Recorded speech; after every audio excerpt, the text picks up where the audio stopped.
Olá, olá, ouvintes do PowerCast. Vamos para mais um episódio.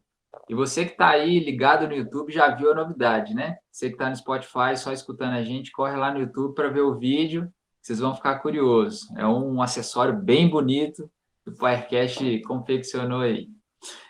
No episódio de hoje, o nosso convidado, vocês já escutaram no Bem Amigos. Então, provavelmente, vocês já conhecem ele. O pessoal que escuta aí, né, acompanhou a gente nessa temporada do Bem Amigos, já está muito familiarizado.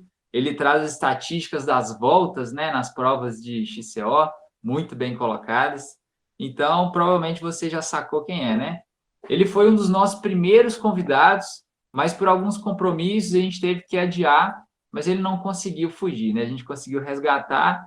E aí, primeiro para o Bem Amigos e agora para conversar com a gente tudo sobre fisioterapia esportiva. Então, seja muito bem-vindo, Guilherme Branco. Fala aí, pessoal.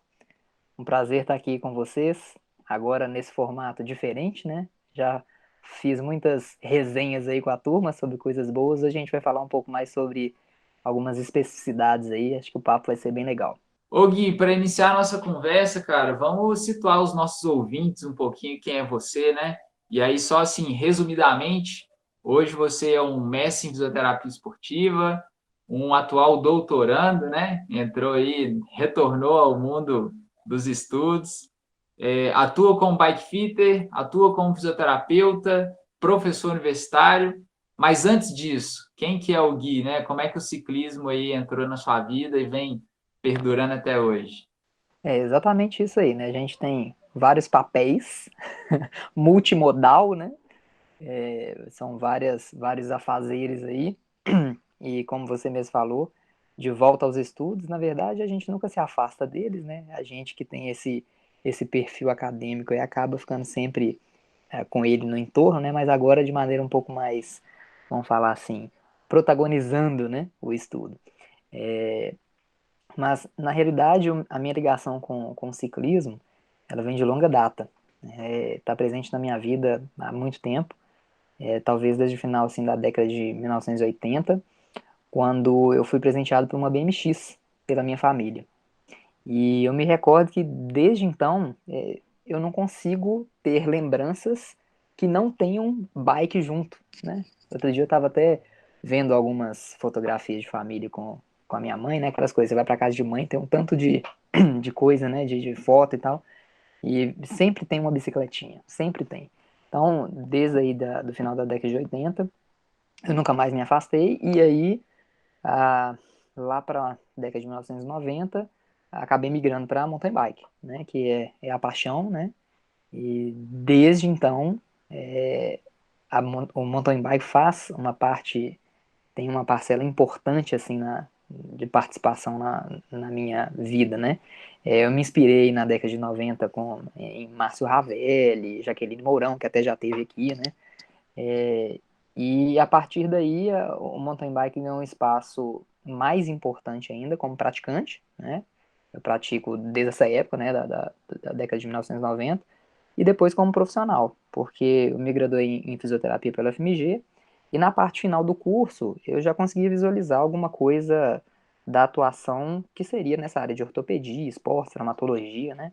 E é um adendo aqui, a gente, entre nós que somos fisioterapeutas esportivos, a gente acaba falando que é, a maior parte dos fisioterapeutas esportivos são atletas frustrados, né?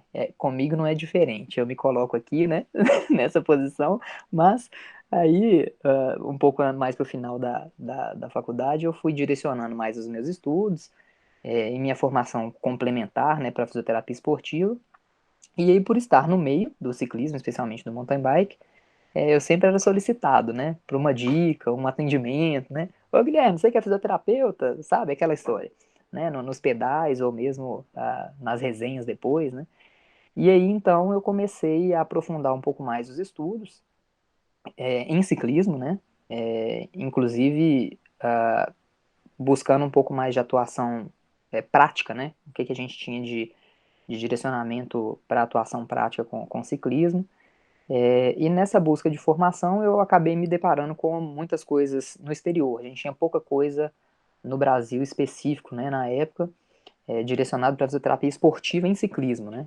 Então, o tema hoje aqui que a gente está discutindo é fisioterapia esportiva em ciclismo. Então, eu acabei tendo que buscar muitas informações fora. E aí, em 2009, eu me tornei sócio especialista da Sociedade Nacional de Fisioterapia Esportiva e da Atividade Física. E desde então eu venho assim num processo mais intenso de imersão mesmo, aprofundada no tema. Eu realizei, inclusive, gerei algumas perguntas clínicas da minha lida, né, com ciclistas, que foram condutores aí para a pergunta do meu mestrado, que foi na área, e agora eu continuo essa saga com algumas outras perguntas clínicas, né, para serem investigadas aí no doutorado. Então, brevemente, essa é a minha história no ciclismo. Boa, cara. E vai durar muito ainda, né, velho? Porque se gerou uma pergunta para o mestrado, uma pergunta para o doutorado, posso saber que vai continuar gerando perguntas pro resto da vida.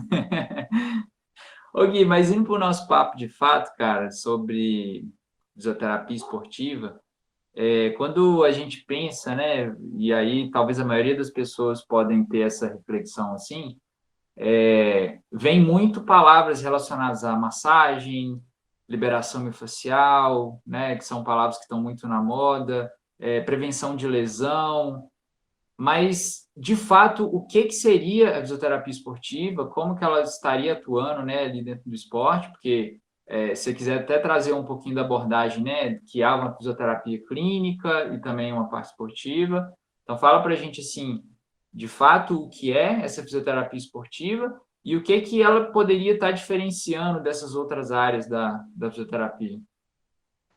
Perfeito. Eu acredito que grande parte de nós hoje, né, quando escutamos fisioterapia, vai ligar de maneira quase que imediata à reabilitação. Então, assim, uma lesão estrutural, algum dano, né, fratura, ruptura de tendão ou coisa parecida. E aí, quando a gente pensa mais especificamente na fisioterapia esportiva, a gente já pensa logo também na reabilitação acelerada. Aí vamos pegar para o futebol, que é o mais popular ainda, né, no Brasil. A coisa está mudando. Mas quando a gente pensa num atleta que sofreu, sei lá, uma entorse de tornozelo num jogo importante, sei lá, daí uma semana ele precisa repetir, né? Vai ter o jogo de volta, né? Naturalmente o pessoal já pensa logo, a fisioterapia esportiva vai estar direcionada para poder colocar esse atleta em condições de jogo, né? Para poder performar ali e auxiliar o grupo. Sem dúvidas, essa realmente é uma área muito importante da fisioterapia.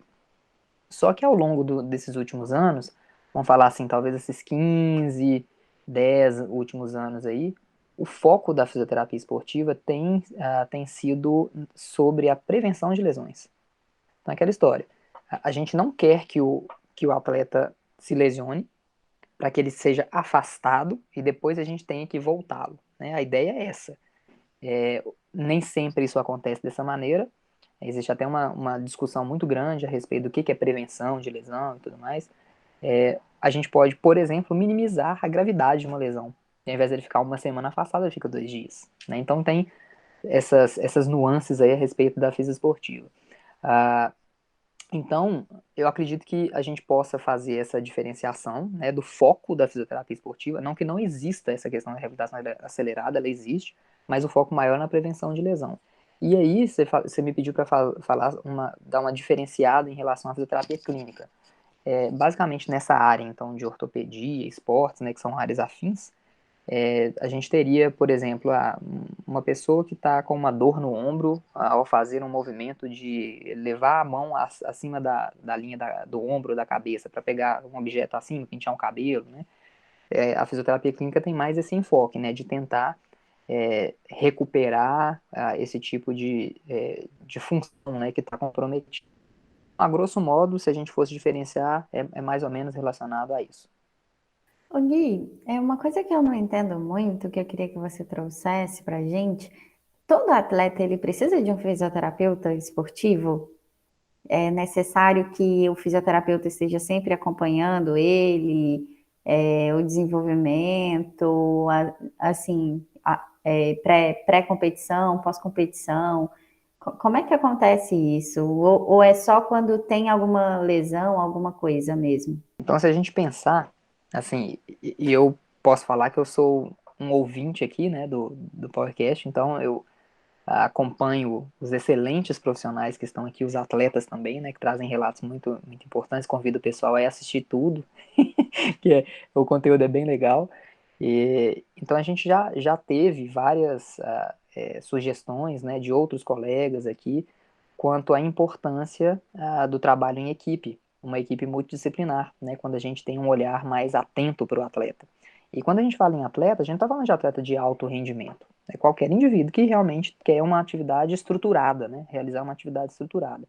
Então, sem dúvidas, a gente ter a participação, que não precisa ser em tempo integral, né, desses profissionais, conversando entre eles, e isso fica muito notório, por exemplo, nas falas de alguns colegas nutricionistas, de alguns colegas treinadores que estiveram aqui, a importância do entendimento global, né, da prática da atividade e da conversa, né? Então, por exemplo, quando eu desejo fazer um curso de treinamento esportivo, eu não quero fazer ninguém ser meu atleta e eu treiná-los, né?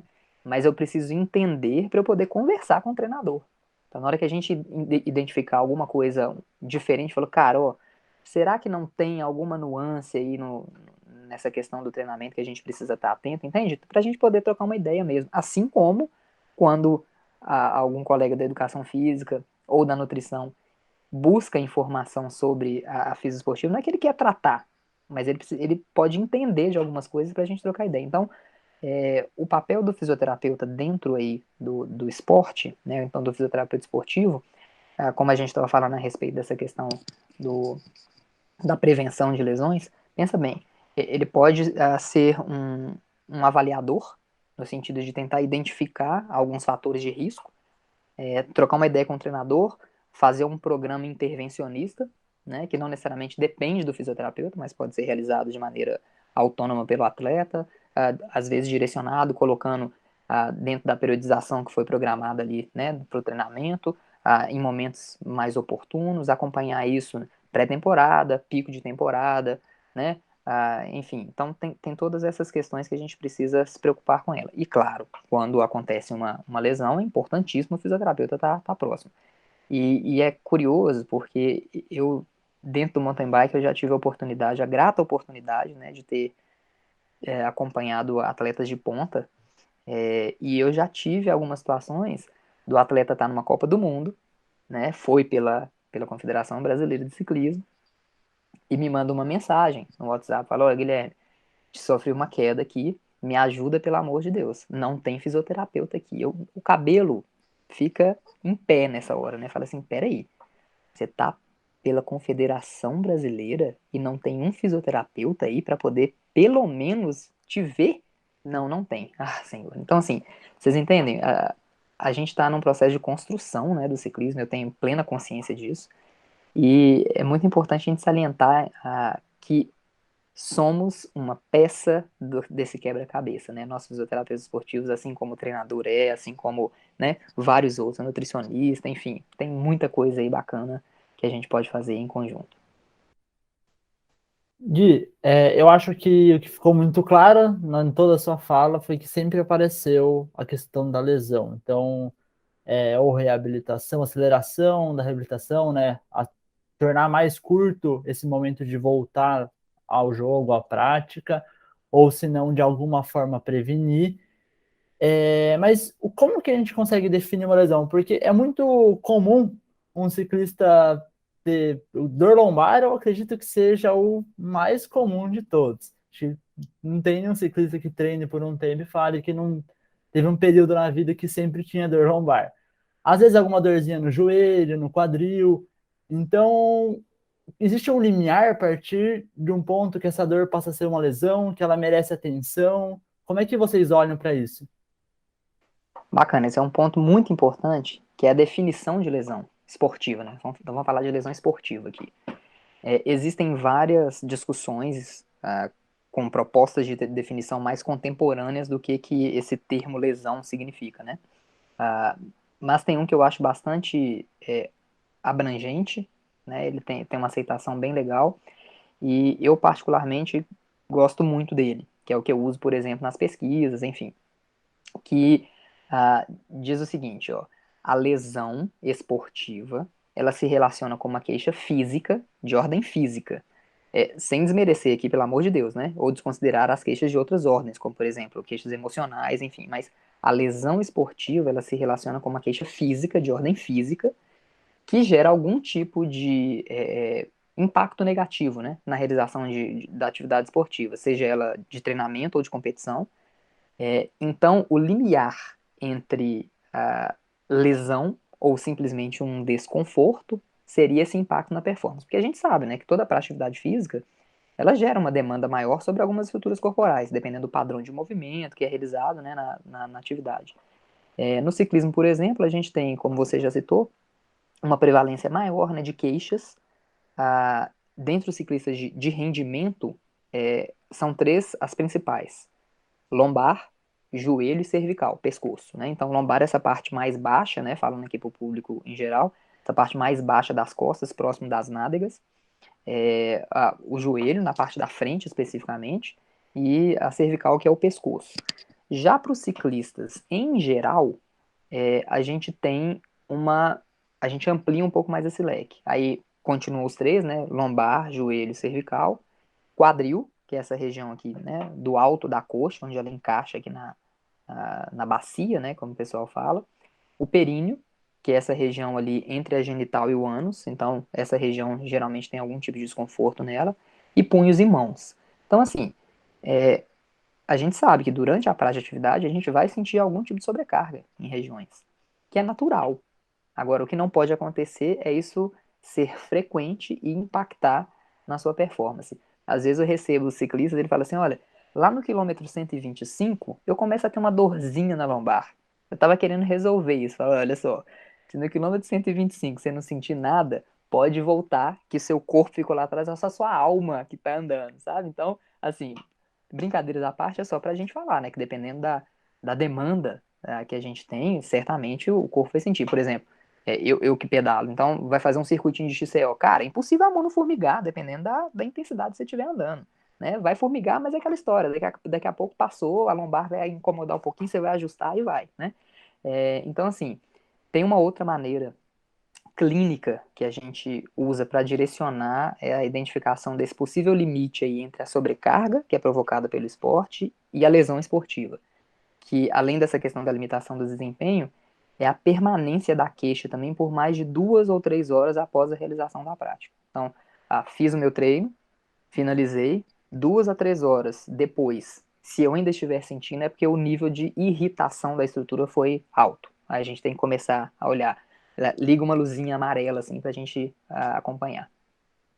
E no ciclismo, a gente chama essas lesões assim que vão acontecendo de lesões por esforço repetitivo, né? Que você tá ali, às vezes, naquela posição, sempre pedalando, pedalando, pedalando, e aí de pouquinho, em pouquinho, em pouquinho, a pedra vai começando a doer ali no sapato, né?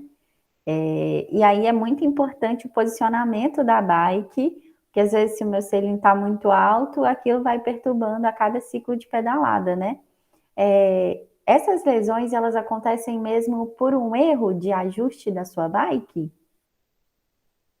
Então vamos lá, a gente já está entrando nas especificidades da prática, né? Então, antes de mais nada, vamos tentar entender um pouco melhor que a lesão esportiva ela é multifatorial, ou seja, muitos elementos participam, né, da ocorrência dessa lesão. Não vou nem falar da geração, mas vou falar da ocorrência. Então, quando ela está ocorrendo é porque tem a participação de muitos fatores. Outra coisa importante, ela é complexa. O que é complexa? Não é que ela é complicada. Complexa é porque ela tem uma interação entre esses muitos e eles podem interagir das maneiras mais diversas possíveis, dependendo do contexto em que o indivíduo está. Igual eu citei no exemplo do circuito de XCO. No circuito de XCO eu posso ter uma interação diferente do que, sei lá, no circuito de maratona. Entende? Então, vai depender do contexto para a interação entre esses fatores provocar, né, ou para a ocorrência dessa lesão, né? E outra coisa, as lesões não são lineares. que eu quero dizer com não linear? Não tem proporcionalidade. Quanto mais fraco estiver o indivíduo, mais chance ele tem de... Não é assim, não é linear. Porque o cara, às vezes, ele pode ter uma força baixa, mas ele pode ter um comportamento motor que ajusta isso de uma certa maneira, participação de outros grupos musculares, entende? Então, assim, tem várias nuances. Então, primeira coisa é isso, a lesão, tem esse quiprocó todo para a gente poder entender. E aí, uma outra característica importante relacionada à prática do ciclismo é que a gente tem uma associação de postura sustentada e de movimento repetido. Então, se a gente for analisar membros superiores, então braços, né, vamos falar assim para a turma entender, e tronco, as posturas são relativamente sustentadas, ou seja, elas têm menos variabilidade. Nos membros inferiores, as pernas, então, a gente tem movimentação repetitiva. Então, essa movimentação repetitiva faz com que a gente realize, sei lá, inúmeros movimentos de dobra e estica o joelho, que a gente chama de flex-extensão, né, do joelho. Então, isso pode provocar sobrecarga nas estruturas, irritação das estruturas, e isso impactar, né, na prática. E a gente tem a lesão, que a gente estava discutindo, né? Então, esse é um outro ponto. Além disso, os períodos de treinamento e de prova geralmente são bem prolongados, comparativamente a outros esportes, né? Então, os longões, por exemplo, que a turma gosta de fazer, 4, 6, 8, 10 horas pedalando. É claro que na maior parte das vezes não é ininterruptamente, mas você está sobrecarregando. Imagina quantos ciclos de pedalada você fez. E aí entra um outro aspecto, que é o equipamento, ele limita a variabilidade do movimento. Porque o comprimento do pé de vela é o mesmo, então ele vai girar ali e vai levantar e abaixar, e o seu joelho vai ficar mais ou menos na mesma amplitude, digamos assim, trabalhando nessa excursão ali. Então, quanto menos variabilidade a gente tem, maior a probabilidade da gente ter lesão. O corpo, gente, fica parecendo discurso desgastado, né? Mas o corpo, ele não gosta dos extremos, na maior parte das vezes. Então, já se identificou em outras modalidades que muita variabilidade de movimento é ruim e pouca variabilidade é ruim.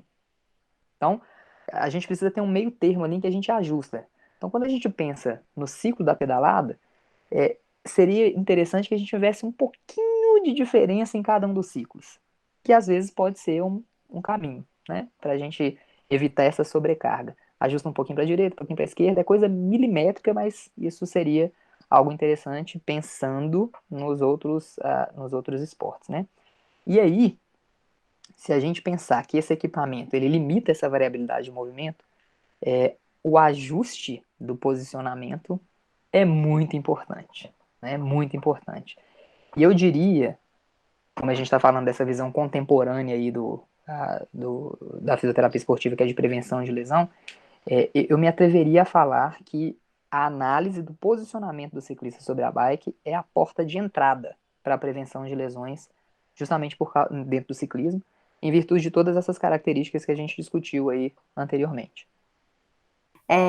Essa questão que você trouxe, Gui, da variabilidade de movimento, ela é muito importante, porque às vezes o atleta quer aerodinâmica, o bike fitter coloca o atleta assim no talo do que ele aguenta, e aí ele não consegue variabilidade de movimento, né? Aí uma hora ele vai precisar, ele acaba sobrecarregando o corpo dele, porque ele não tem mais para onde ir, ele tá ali no talo, né?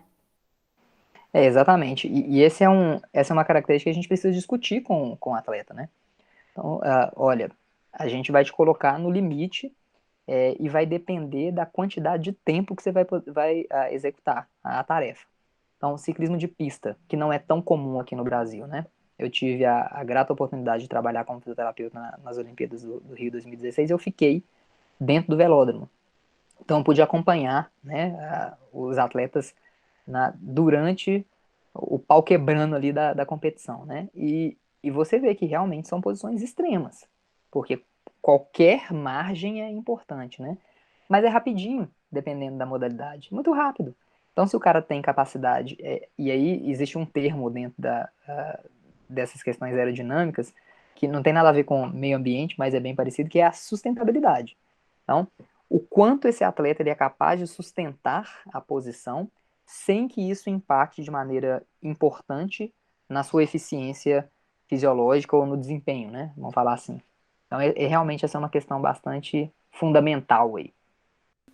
Ô, Gui, você estava falando, aí eu resolvi fazer umas continhas aqui só de curiosidade. Se um atleta mantivesse 60 ciclos por minuto, né, uma cadência aí de 60 rotações por minuto, e treinasse durante 1 hora, só nesse tempinho a gente teria 3.600 ciclos pedalados. Se ele aumentasse para 90 rotações por minuto, a gente teria aí 5.400 ciclos pedalados. Então, assim, a gente talvez nem tenha noção disso, né, velho? O que é fazer mais de 3.000 ciclos, né, movimentos dentro de 1 hora. E aí, se a gente multiplicar isso pelas 3, 4 horas, né, que você falou que duram os treinos, os mais longos, dá mais de 10.000 movimentos. Então, assim, cara, é extremamente importante você trazer essa perspectiva para a galera poder ver a dimensão, né, que atinge quando a gente vai olhar para o macro, né, para a questão grande. E aí, entrando um pouquinho assim no seu lado da fisioterapia, que você tem a formação, tem esse olhar de prevenção de lesão e também trabalha com o bike fit, a gente pode pensar que o bike fit seria uma forma da gente, né, uma das técnicas, vamos colocar assim, que o fisioterapeuta tem como para utilizar, né, para prevenir essa lesão, ou enfim, o que você vê a atuação do fisioterapeuta dentro do bike fit e essa questão que a gente levantou aqui, a quantidade de movimento que a gente gera nesses treinos, a sobrecarga? É exatamente isso, né? E é interessante a gente lembrar que quando a gente faz vamos lá, vai para musculação, né? 3 de 12, 3 de 15, 3 de 20, já tá chorando, né? É claro que a resistência externa é muito diferente, né?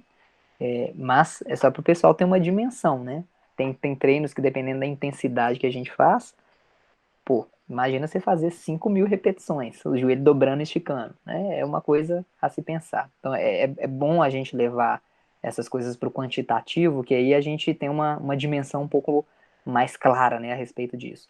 E aí, falando sobre o bike fit, né, aí eu vou fazer um breve parênteses aqui. Quando eu comecei a buscar mais, né, falando um pouco sobre a história, quando a gente comentou, né, da minha história com o ciclismo, quando eu comecei a buscar um pouco mais de informação sobre o ciclismo, eu via que, especialmente na Europa, tinha muita discussão sobre bike fit. E, naturalmente, na época, não sabia exatamente o que era.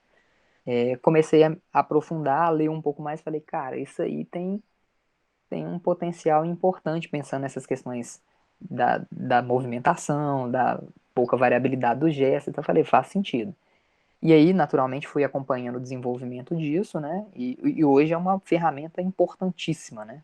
E o que eu considero como a porta de entrada aí para os mecanismos de prevenção de lesão. E aí, interessante a maneira como você colocou, você perguntou assim se é uma técnica ou alguma coisa assim, né, de prevenção. E é importante a gente falar que como as lesões são multifatoriais, ela de fato é apenas uma abordagem, né, que a gente pode utilizar, ela não é a única, não é exclusiva, então é importante que o público em geral saiba disso. Ela vem para auxiliar de maneira, assim, muito, muito, muito importante, mas pode ser que não seja a única coisa a ser realizada, né? E aí eu posso falar um pouco sobre o meu mestrado, porque na literatura de ciclismo, né, científica falando, de maneira mais clara, existiam muitas sugestões que a gente chama de anedótica. Um conta para o outro e conta para o outro e vai repetindo, né? De que os fatores físicos do indivíduo, né, a sua composição corporal, vamos falar assim, suas capacidades corporais, elas teriam um impacto na ocorrência dessas lesões relacionadas com a prática esportiva, e também o posicionamento do ciclista sobre a bike, ou seja, o bike fit, né, digamos assim. E aí, só que na hora que a gente ia buscar informações mais específicas de teste mesmo, científico, a gente não encontrava nada, né, específico a esse ponto. E aí, no meu mestrado, o que a gente fez? Eu pesquisei a ocorrência de dor lombar, desculpa, de dor anterior no joelho em ciclistas, porque dor lombar é o doutorado, eu tô com isso na cabeça aqui que tá fresco, né? É dor anterior no joelho em ciclistas, que é a principal condição que acomete os ciclistas de rendimento e a que mais afasta esses ciclistas da prática. Então, muitas vezes a dor lombar o cara consegue segurar a onda, dor cervical o cara consegue segurar a onda, agora a dor no joelho, ela é o motor, né, gente? O motor falha, fica complicado, né? Então tem um impacto bem importante. E aí eu analisei qual que é a participação das características musculoesqueléticas, então, flexibilidade, força, padrão de movimento, uma série de componentes aí do corpo do ciclista, da capacidade do ciclista, e também o alinhamento dele, né, que a gente chama de biomecânico, o alinhamento, o movimento desse ciclista sobre a bike, foi uma análise dinâmica, né, em movimento mesmo. E a gente conseguiu identificar que, de fato, existe participação dessas duas áreas, vamos falar assim, né, na ocorrência da dor anterior no joelho em ciclista. É claro que a gente não analisou outras coisas, porque tem muitas outras coisas que podem entrar aí, né, fatores emocionais, psicológicos, de treinamento, né, que realmente essa é uma tampa que se a gente abrir, a gente não consegue fechar direito, né, então é um outro elemento importante para participando nisso aí. Então, de fato, o fit, ou seja, a gente analisar a movimentação do ciclista e adequar a bike ao ciclista. Isso é importante, né? Porque a gente não corrige. Ah, não, o cara pedala com o joelho para fora, eu vou corrigir. Não, por que ele está pedalando com o joelho para fora? O que está acontecendo ali é um resultado de alguma coisa. Será que tem alguma característica física do ciclista que faz ele se comportar dessa maneira? Será que tem alguma coisa relacionada com o equipamento que faz ele se comportar dessa maneira? E outra, será que isso é de fato associado com a queixa que ele está apresentando? Nem sempre é, né? Então, a ciência nos traz essas clarezas, né? E a gente sai do achismo e nos traz essas clarezas em algumas situações. E aí é importante, sim, a gente analisar e ajustar a bike ao ciclista. Então, ele tem um perfil de composição corporal e eu vou fazer esse ajuste da bike às características dele no momento. Ainda tem isso. Eu estou vendo um retrato dele aqui agora. Está na minha frente, ele está com um perfil de flexibilidade, um perfil de força, um perfil de padrão de movimento. Eu vou ajustar a bike, que essa bike tem essa geometria, essas características para as condições dele agora. Mudou a bike, mudou o ponto de contato, mudou as características corporais, vai ser necessário um novo ajuste, né? Então, sempre do equipamento e não do ciclista.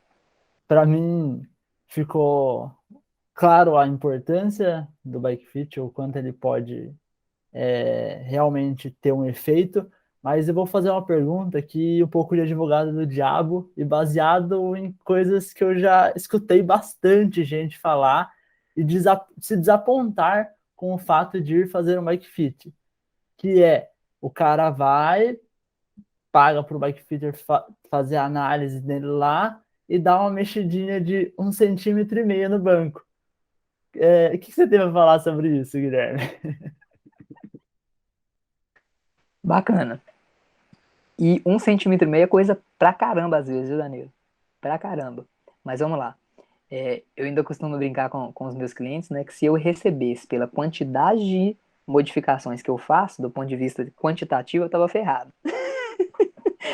Porque, ó, brincadeiras à parte, mas é justamente essa a percepção que a maior parte das pessoas tem quando buscam um serviço de bike fit profissional, né, que é uma outra coisa que vale a pena a gente discutir daqui à frente. Mas olha só, todos nós que estamos aqui somos cientistas, tá? Então a gente tem essa pegada da ciência.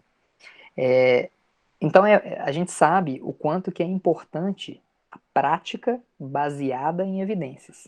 Então, para o público em geral, é importante a gente falar que a gente é direcionado pela ciência para fazer as coisas que a gente faz no dia a dia. Então, o que é a prática baseada em evidência? Nada mais é do que o alinhamento entre a melhor evidência científica disponível, então os estudos, né, os resultados de estudos, as preferências do cliente, então do ciclista, eu preciso levar isso em consideração, e a expertise do profissional. Então, são 3 âmbitos bem distintos, que a gente precisa tentar encontrar uma interseção entre eles ali, a conversa entre eles. Então, olha só, se a gente analisa esse âmbito aí, preferência do cliente e expertise do profissional, fica fácil a gente entender que cada bike fit vai ser único. Então, a gente precisa, antes de mais nada, traçar uma aliança com o ciclista, para ele entender, para a gente entender as crenças dele, os objetivos com a realização aí do fit, as suas preferências. Não, olha só, geralmente eu gosto de usar o selim mais baixo, agora não está tão frequente por causa desses selins retráteis, né? Mas eu gosto de usar o selim mais baixo que me ajuda a transpor obstáculo, né? A gente resolveu um problemaço que a gente tinha, que a gente precisava de uma altura mais adequada para a movimentação, né? Que eu brinco, né? A altura adequada faz o motor funcionar melhor. Então, se está muito baixo, o motor não funciona melhor, você vai ter dificuldade para poder propulsionar a bike, né? Que é o objetivo último, né?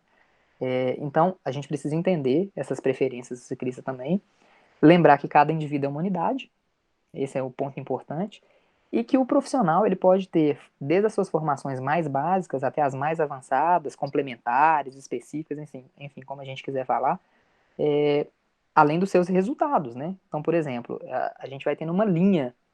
Então, eu já começo a entender algumas coisas e não, acho que agora se a gente abaixar esse selinho um pouquinho, vai ficar um pouquinho melhor, sabe? Então, o profissional ele vai tendo essas percepções de acordo com o que ele está visualizando do todo, né?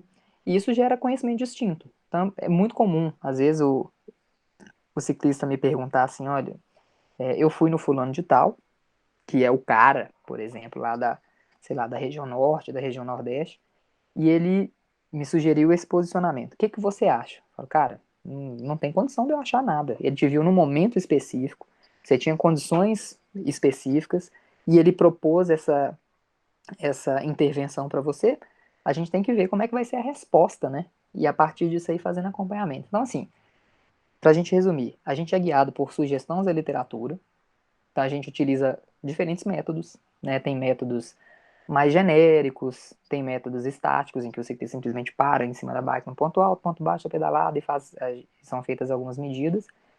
E tem os métodos dinâmicos, em que o ciclista movimenta. E além dos métodos dinâmicos, tem o método dinâmico em 2 dimensões e o método dinâmico em 3 dimensões. Então tem uma variabilidade enorme, né? E aí, vale a gente destacar aqui que o raciocínio clínico e a autonomia de decisão do profissional é que faz a diferença, independente do sistema que ele usa, né?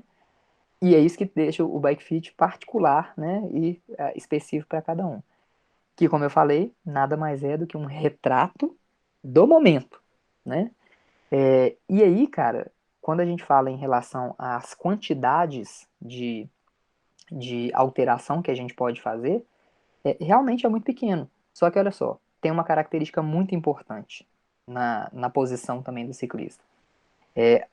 Para quem é da área, a gente consegue entender que o ciclista ele trabalha com as 2 cinturas em cadeia fechada. Então, o que a gente chama de cintura, para o pessoal entender? São, vamos lá, nos membros superiores, os braços, se as mãos estiverem apoiadas, vamos falar assim para ser mais fácil o pessoal entender. As mãos estiverem apoiadas no local e para as pernas, se os pés estiverem apoiados. Então, os pés estão apoiados no pedal e as mãos estão apoiadas no guidão. Então, qual que é a principal característica de cadeia fechada?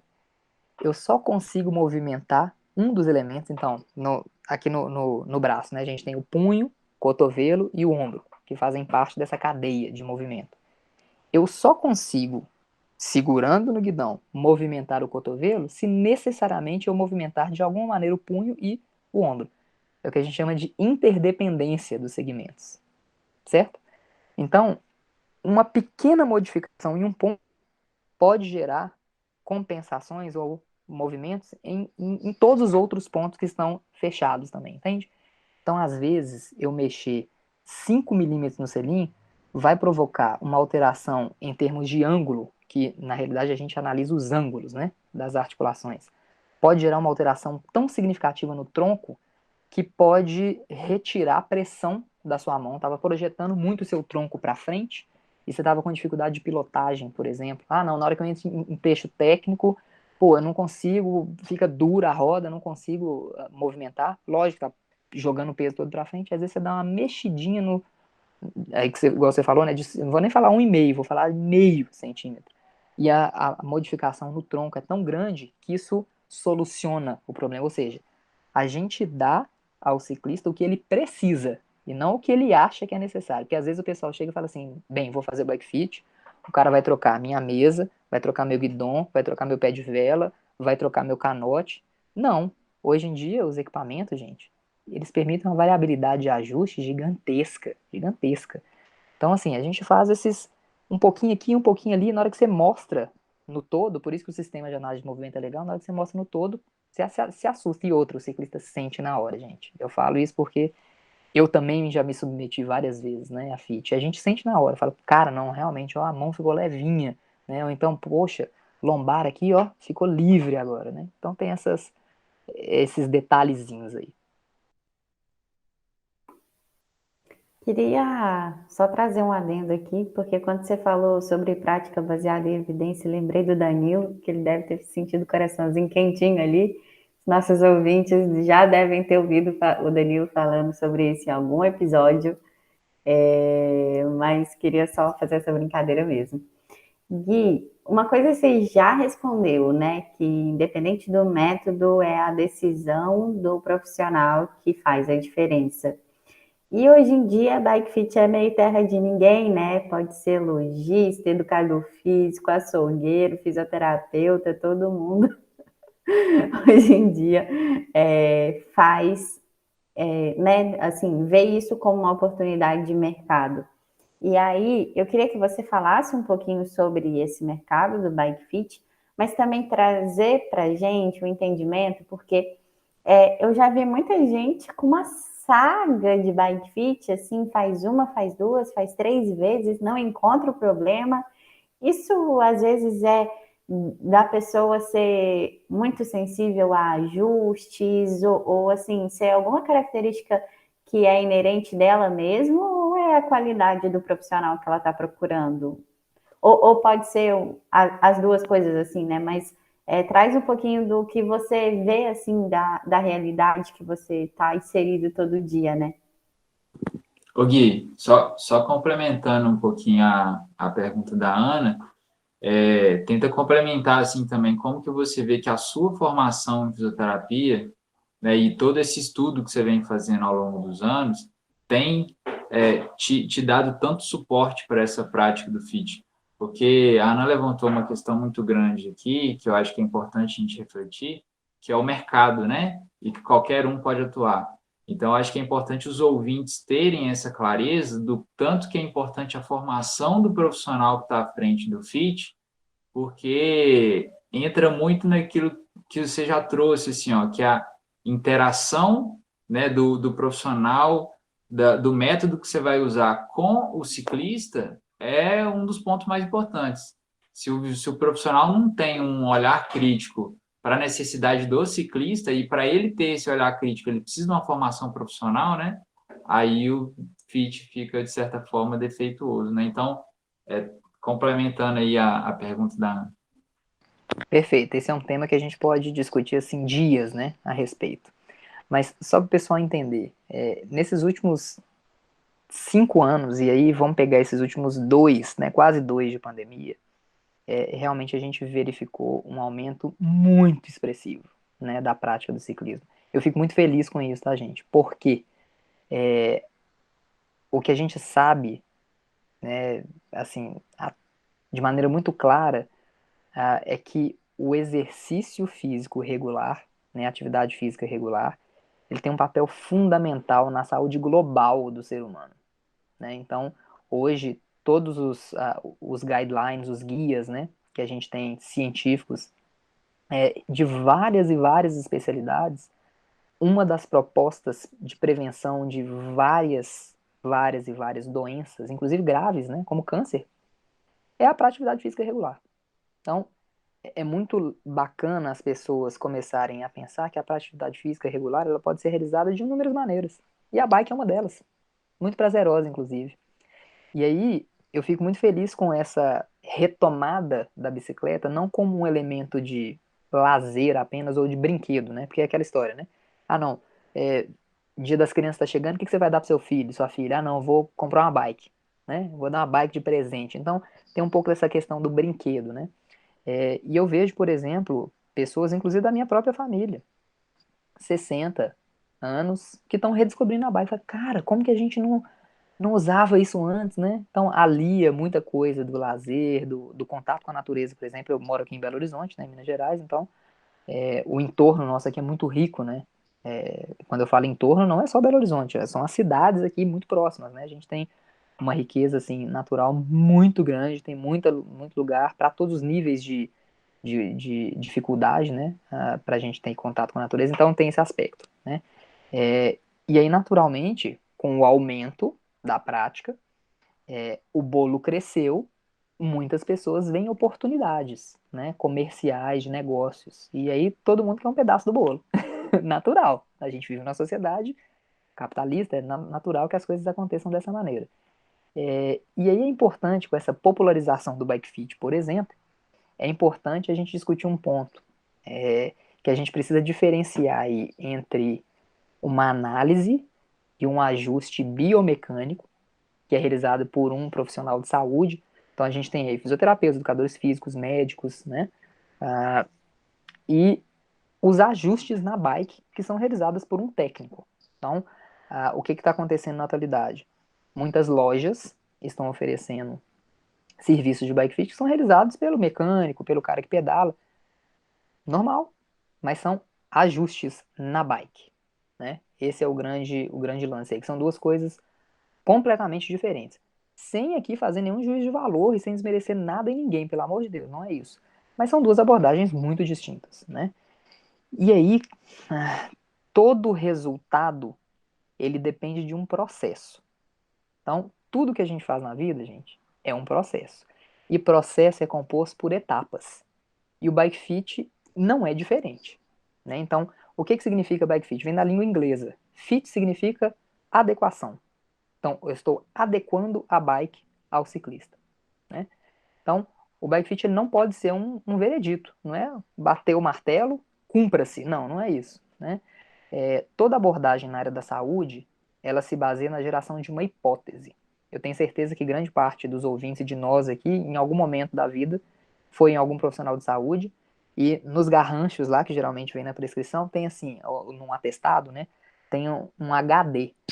Esse HD significa hipótese diagnóstica. Ou seja, a gente trabalha com hipótese, que precisa ser confirmada ou não, né? Então, essa compreensão de que é um processo e que a gente gera uma hipótese é muito importante pelo profissional e pelo ciclista, para que ele possa entender o que foi proposto para ele comprar a ideia, ou então falar assim, não, não é por aí, e a gente modificar, que a gente está ali para isso, né? E ele vestir a camisa. Esse é o primeiro passo, para a gente criar essa aliança, né? E segundo, quando eu entendo melhor as capacidades físicas do ciclista, e eu falei isso, né, que foi o resultado do meu mestrado, a gente tem elementos das capacidades físicas que são muito importantes. Então, quando eu entendo essas capacidades físicas do ciclista, eu direciono as particularidades dos ajustes. Percebam que eu estou falando sempre ajuste, não correção. Eu ajusto isso de acordo com a necessidade do ciclista, né? E aí, aliado ao equipamento que está ali na nossa frente, aos objetivos do ciclista, né? E aí eu consigo definir o que o ciclista precisa para o momento, né? Eu posso chegar à conclusão e falar, cara, seu posicionamento está ótimo, mas você tem um encurtamento importante de músculos dessa parte de trás, né, das costas ou de trás da coxa, que te colocam numa posição muito desfavorável para você pedalar, e pode ser que você não esteja suportando um período mais prolongado de prática em virtude disso.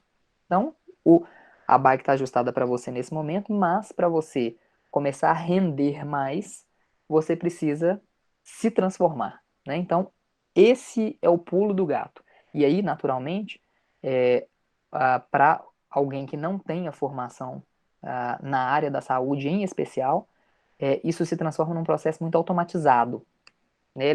O raciocínio clínico que nós, profissionais da saúde, podemos ter, acessar essas informações e integrá-las, porque informação sozinha, gente, nada mais é do que dado. São dados.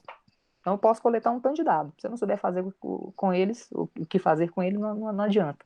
Então, para que essas informações sejam transformadas em conhecimento ou em conclusão, que é o nosso caso aqui, é importante o raciocínio clínico. E aí demanda uma série de coisas.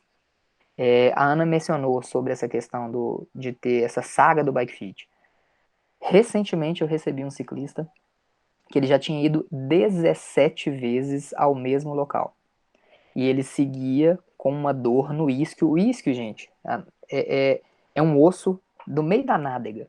Então ele permanecia com uma dor empontada, que era incapacitante. Ele não conseguia pedalar, ele tinha que descer da bike, não dava mais. E ele já estava com isso há 3 meses. Ele tinha ido 17 vezes. Então, muda uma coisa, muda outra, troca a selinha e começa, né? É o jogo do quase cara coroa, né? Vamos ver o que vai ser agora. Ó, a selinha, agora a mesa, e aí vai. Então, ele passou por essa saga. Quando na realidade, e assim, gente, mais uma vez, não sou melhor do que ninguém, muito pelo contrário. Mas na hora que eu examinei ele e eu identifiquei que ele tinha uma diferença no comprimento da perna, falei, cara, uma perna sua é mais comprida, a outra é mais curta. O tamanho do pé de vela é o mesmo. Você tem que buscar mais o pedal, o outro menos. O que você está buscando mais está raspando mais sua nádega no selim. Está provocando desconforto. O que a gente fez? Simplesmente um calço que a gente coloca entre, no caso é pedal de sapatilha, que coloca entre o taco e a sapatilha para crescer a perna menor. Acabou, solucionou o problema. Então, assim, o olhar de quem está mais preparado para lidar com o corpo humano é muito diferente. E aí, naturalmente, os valores são diferenciados. Tem muitos, às vezes o pessoal entra em contato comigo e fala, nossa, mas é muito caro.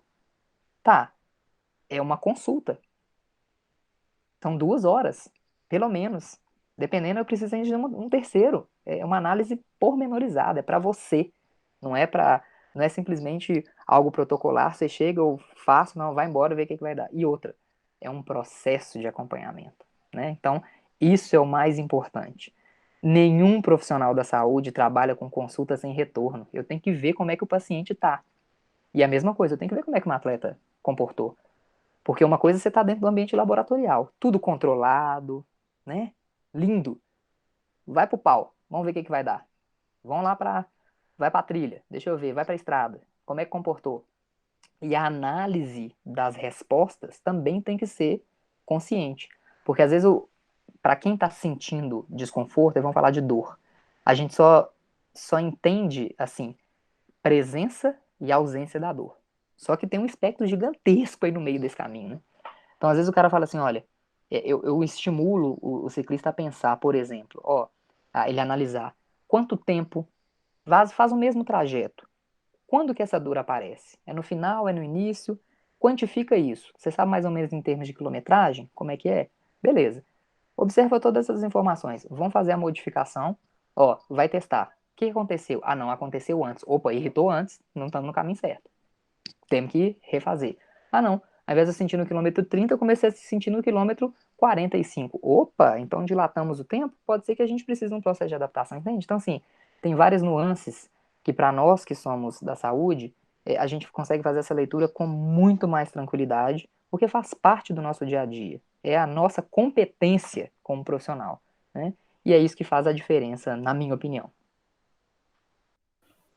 Ô Gui, ainda no Bike Fit, talvez a Ana e o Gustavo vão me xingar mentalmente, porque eu vou voltar um pouco, mas é realmente uma dúvida que eu tenho. Eu queria ter perguntado pro Carpes no episódio dele, mas eu não pude vir no episódio. Quando eu competia, eu usava, tinha feito Bike Fit, enfim, e eu usava uma mesa negativaça lá embaixo. Eu não sou um cara alto, eu uso um quadro 17,5 e tenho quase 1,70, não tenho 1,70. Para subir, realmente, a bike era muito mais encaixada, dobrava o cotovelo ali, mas eu vou até dar um exemplo. Eu tinha uma bike 2014, uma época, e depois peguei uma bike 2019. A bike 29, se você pegar essas duas bikes, são duas bikes totalmente diferentes, principalmente na descida. Quando eu parei de competir, eu já tinha essa bike em 2019. O que eu fiz? Eu arranquei aquela mesa e coloquei a mesa original. Para pilotar, a bicicleta era outra bicicleta. Mas, tipo assim, eu evoluí muito na descida sem treinar, sabe? Troquei a mesa e comecei a descer um terço mais rápido. E mais solto, enfim. Só que aí eu comecei a balançar o tronco, tudo bem. Hoje eu cheguei no meio termo, eu coloquei uma mesa um pouco, mas fui eu que fiz até um pouco mais negativa, mas não tanto que nem antes, que me permite uma mobilidade de tronco e consigo pilotar, mas a pilotagem não é igual à original da marca.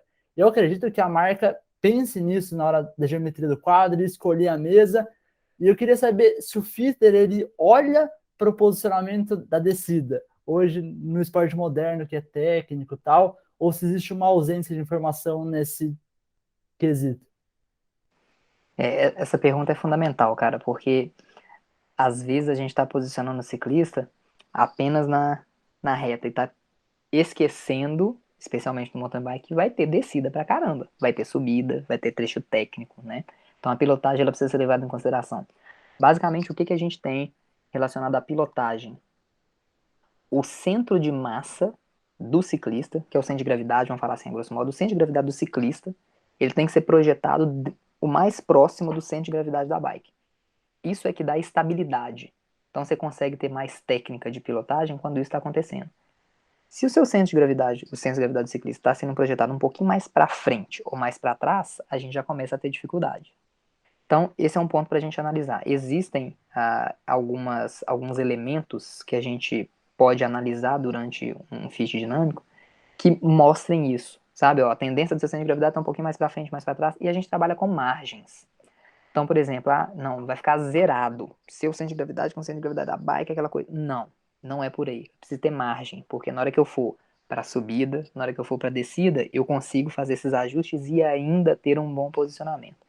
E você mencionou uma coisa importantíssima sobre as datas. As bikes 29 são relativamente recentes, né? E elas começaram como protótipos praticamente. O que se fazia anteriormente? Bem, a roda é maior, então a caixa de direção ela precisa ficar mais alta para poder a roda entrar, senão não encaixa. Então a caixa de direção era autona. E aí ficava meio Harley Davidson, sabe como? Com uma mesinha neutra, ficava meio Harley Davidson, grandão. Quem que pilota assim? Não tem jeito. Né? Muito ruim, a não ser para passear, é outra história. Mas não vamos falar de performance, né? E aí qual que foi a tônica das primeiras 29? Mesa negativa. Por quê? Porque aí você compensa essa subida da caixa de direção, né? Então isso era uma tônica em todas elas. Com o passar do tempo, os ajustes foram sendo realizados. Os engenheiros foram entendendo como é que podia mexer. E hoje, por exemplo, se você pega uma bike 29 2021 e compara com as primeiras, é outra história. É outra história. Completamente diferente. Então, hoje, os fabricantes eles já pensam nisso, né? Tanto é que as mesas integradas ao guidão, elas já são uma tendência. Porque já se sabe que se eu tiver, a não ser que o ciclista ele tenha proporções corporais muito diferentes, né? Aí ele vai precisar de alguma coisa um pouco mais particularizada. Mas em geral, que a gente está falando aqui de média, né? Então, em média, a gente vai ter o cara enquadrado por ali. Então, essas questões elas precisam ser levadas em consideração, sim. A gente precisa, mais uma vez, verificar as particularidades do ciclista, do equipamento que ele tem, e ainda trabalhar com essas margens, para que a gente tenha essa variabilidade que a gente discutiu lá no princípio do episódio, essa variabilidade para que a gente tenha uma pilotagem mais versátil, né? Que é o que a gente precisa para uma mountain bike. Muito legal, muito legal. Acho que, nossa, ficou muito claro para mim e acho que é a resposta que eu queria ouvir. Porque eu sempre fiquei nessa dúvida e falei, pô, isso precisa ser levado em consideração, cara. Eu já li minimamente o tema, assim, e pessoalmente eu nunca encontrei nenhum trabalho tentando identificar isso. Bom, Gui, para a gente ir para onde a gente devia estar, vamos voltar um pouco para a fisioterapia esportiva e eu vou dar um exemplo meu que eu acho que vai conseguir desenhar isso bem. Eu tive, no final de 2019, uma lesão de síndrome do atrito, tendinite de bíceps femoral. Aí eu fui num primeiro fisioterapeuta, choquinho em cima e nada. Aí depois quando começou a pandemia, eu fiquei 6 meses, cara, sem conseguir pedalar mais de 30 minutos.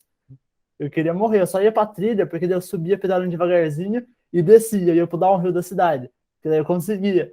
Porque se eu fosse pro plano, era meia hora, eu não aguentava mais de dor. E, bom, enfim. Aí eu conheci um fisioterapeuta de Campinas, o Raul, a gente já estava em pandemia, ele me atendeu completamente online, e aí que está o ponto que eu queria entrar.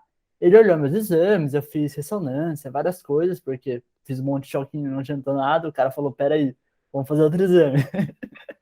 E ele me tratou totalmente com exercício.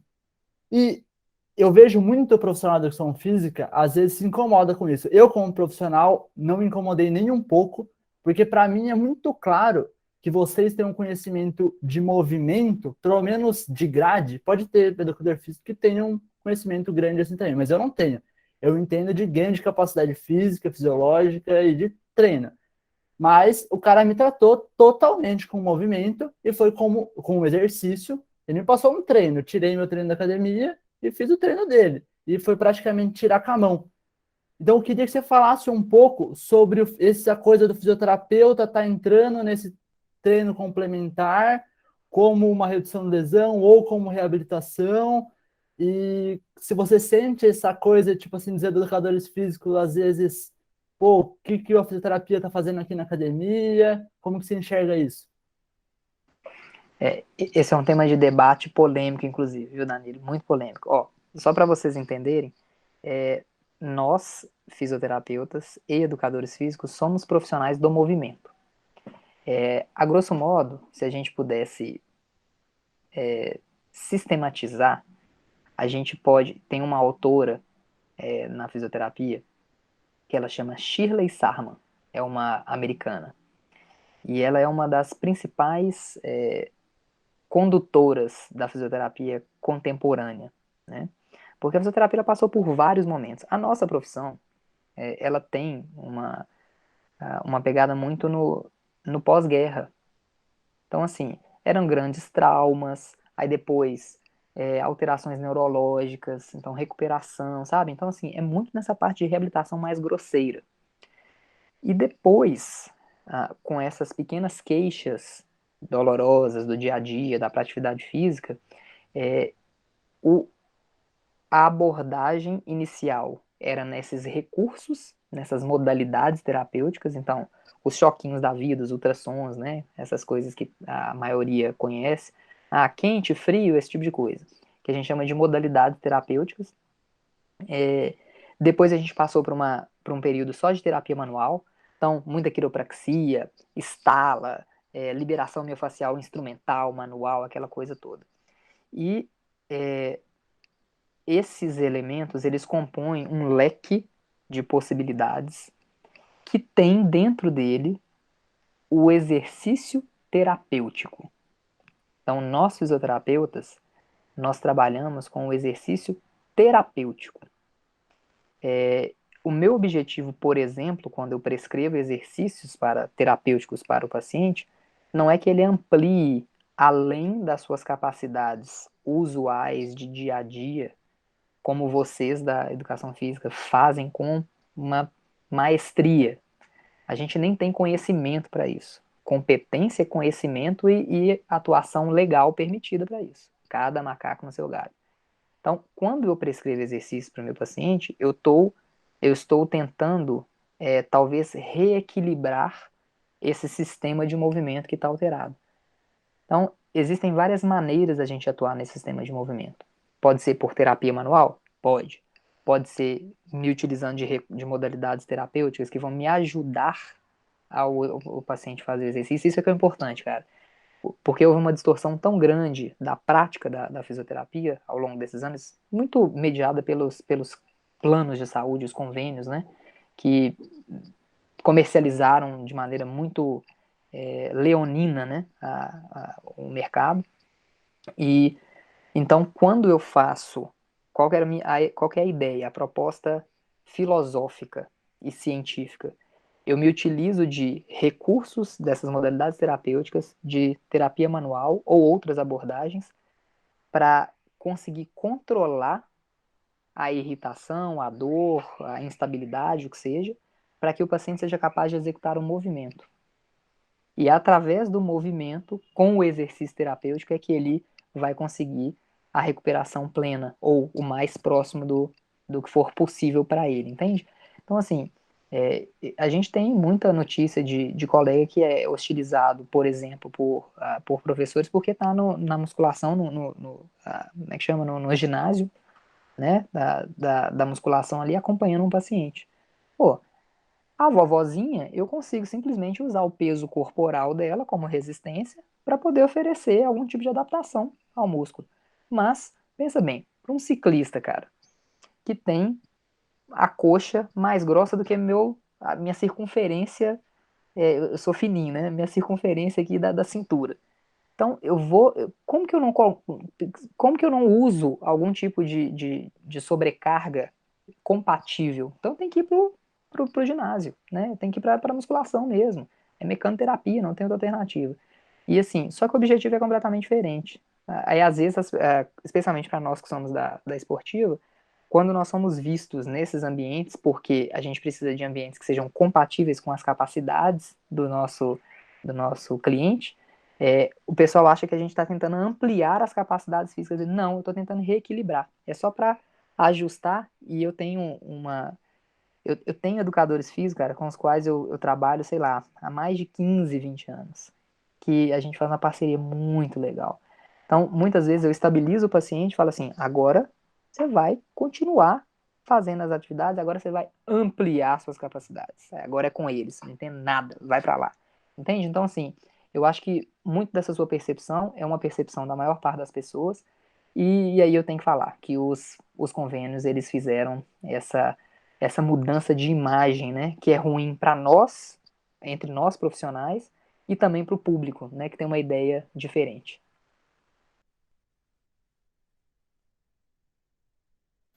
Cara, muito, muito, muito legal mesmo. E é, realmente, eu vejo que isso é uma discussão ativa e acho que você conseguiu deixar bem claro. E vou ser sincero, cara, se eu fosse trabalhar com um atleta hoje, a partir de um certo nível, eu adoraria que tivesse um fisioterapeuta na equipe multidisciplinar atuando diretamente nesse, nessa parte de. É muito, eu acho, controle motor, é realmente essa parte de equilíbrio, porque para o cara melhorar o desempenho, a gente conversou com o Everton e tudo mais, acho que ficou claro, mas o cara vai lá, agacha, pô, se for ver bem, em 15 minutos ele fez o que ele precisa. E daí o resto é, não gosto desse termo, mas é um fortalecimento mesmo. Então, a gente precisa realmente pensar nisso.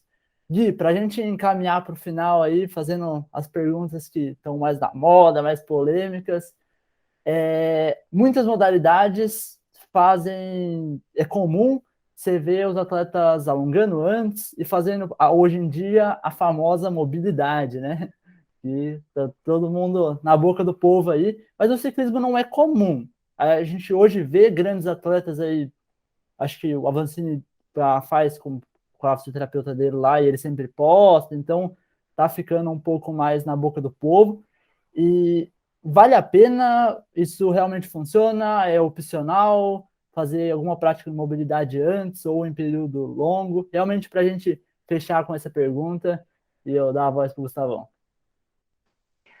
Muito bom você ter falado sobre isso, Danilo, porque várias outras modalidades, como por exemplo o futebol de campo, já existem exercícios que são realizados como aquecimento e que já se sabe que tem um papel importante na prevenção de algumas lesões. Ou seja, durante o aquecimento, pré-participação, ou seja, antes da realização da atividade, eles já fazem uma série de exercícios, que geralmente são exercícios de controle neuromuscular, de ativação neuromuscular, né? Então, muito relacionados com isso, alguns de mobilidade também.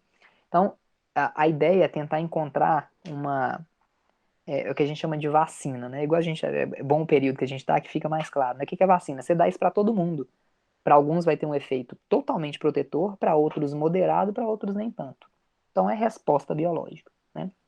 Então, esses exercícios de aquecimento preventivos, a ideia é que eles sejam vacina, né? Então, o ideal é que eles fossem, cada modalidade tem sua especificidade, isso precisa ser levado em consideração, e a gente abordaria alguns itens mais relacionados com a prática nesses exercícios de aquecimento.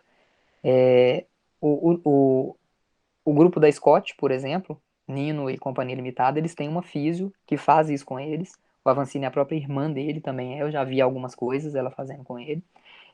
Mas é curioso, porque o ciclista, como não é um esporte coletivo, na maior parte das vezes, né, vamos falar do mountain bike, ele tá lá no bastidor, ele consegue fazer, nos bastidores ele consegue fazer alguma coisa e ele só aparece para fazer o aquecimento no rolo, né?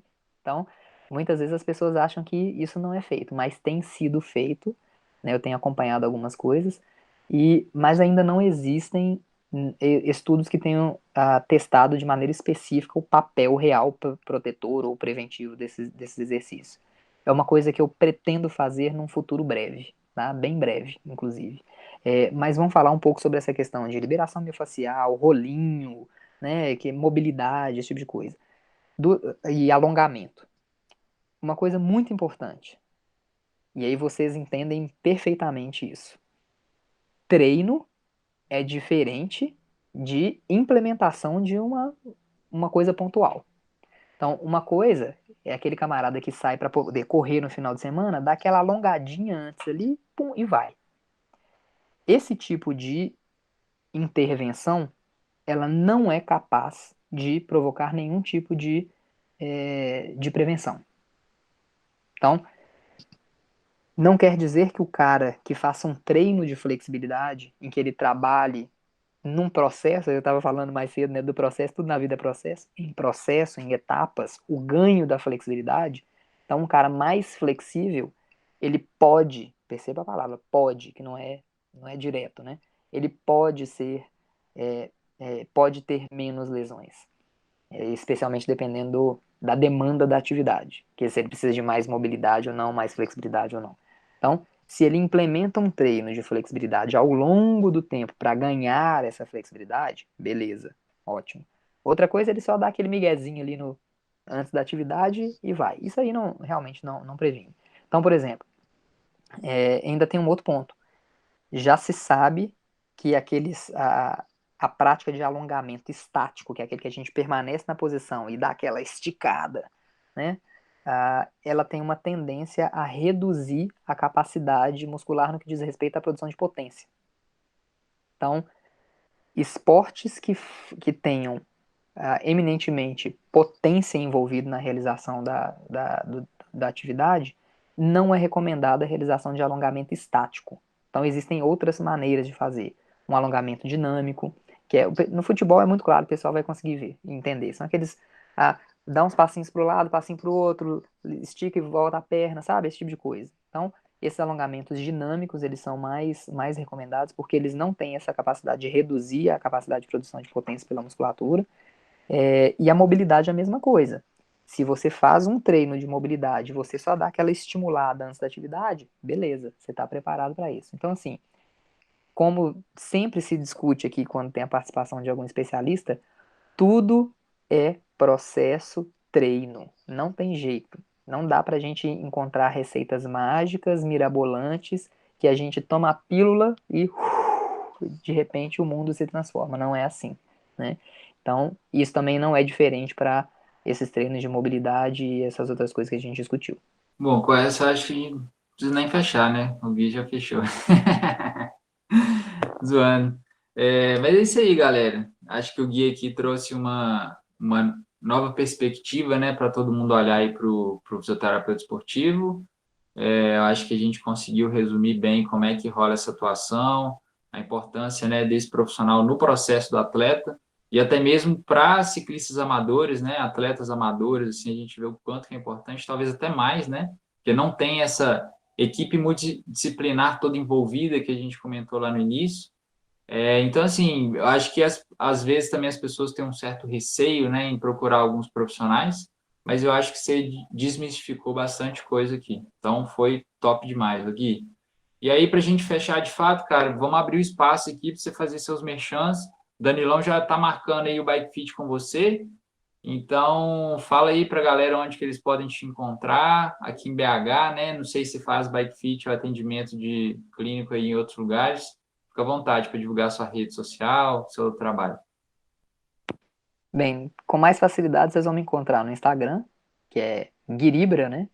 Guirib de bola RA, onde eu estou mais atuante, digamos assim, nas redes sociais, mas tem também o meu perfil no Facebook, que é Guilherme Branco.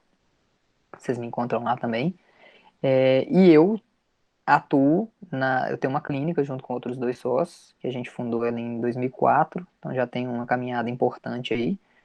Dentro da clínica funciona o estúdio de Bike Fit, né, que é Bike Fit BH, naturalmente, né, pela cidade. Nós somos uns dos, talvez, primeiros, né, tem um outro colega que atua não junto conosco, mas também aqui em Belo Horizonte, que é nosso contemporâneo, que é fisioterapeuta também, talvez esteja mais ou menos no mesmo período aí que nós no mercado. E vocês encontram também, tem o perfil do Bike Fit BH, vocês encontram lá, de vez em quando eu posto algumas coisas, a gente discute algumas coisas e sintam-se à vontade para entrar em contato comigo. Tem a clínica, né, que chama Seletus, é esqueleto em latim, né, Sceletus.